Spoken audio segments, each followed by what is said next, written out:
నాయకుడంటే నమ్మి పదవిలిచ్చిన ప్రజలకి న్యాయం చెయ్యాలి. ఇచ్చిన హామీల్ని నెరవేర్చి ఓటేసిన జనాల తిప్పలు తీర్చాలి.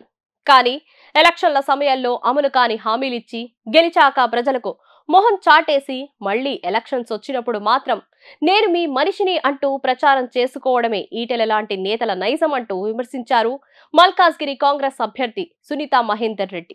2004 నుంచి అప్పట్లో కమలాపూర్, ఆ తర్వాత హుజురాబాద్ కి ఈటల ఏం చేశారో, ప్రజలకి ఏం మేలు చేశాడో చెప్పాలని ప్రశ్నించారు. ఉప ఎన్నికల్లో 20 హామీలతో మేనిఫెస్టోని ఇచ్చి అందులో ఒక్కటి కూడా నెరవేర్చలేదని, కేంద్ర ప్రభుత్వ సహకారంతో హుజురాబాద్ లో వ్యవసాయ ఆధారిత పరిశ్రమలను ఏర్పాటు చేస్తా అని హామీ ఇచ్చి ప్రజల్ని మోసం చేశారని విమర్శించారు. నాంపల్లి సొసైటీ ఎగ్జిబిషన్ చైర్మన్ గా అవకతవకల ఆరోపణలు, జమునా హెచరీస్ పేరుతో 70.33 ఎకరాల అసైన్డ్ భూమి ఆక్రమణ అంటూ కలెక్టర్లు నివేదికలు నిజం కాదా అని ప్రశ్నించారు సునీత.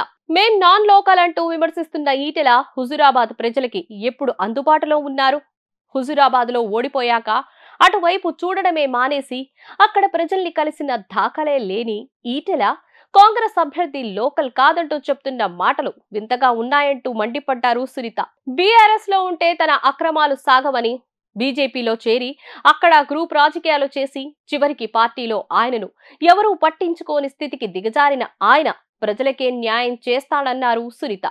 పిలిస్తే పలికి మీ ఇంటి బిడ్డ కావాలా, అక్కగా చెల్లిగా అందరికీ అందుబాటులో ఉంటూ నిత్యం ప్రజల మధ్య ఉండే నాకే ఓటేసి గెలిపించండి అంటూ అభ్యర్థించారు.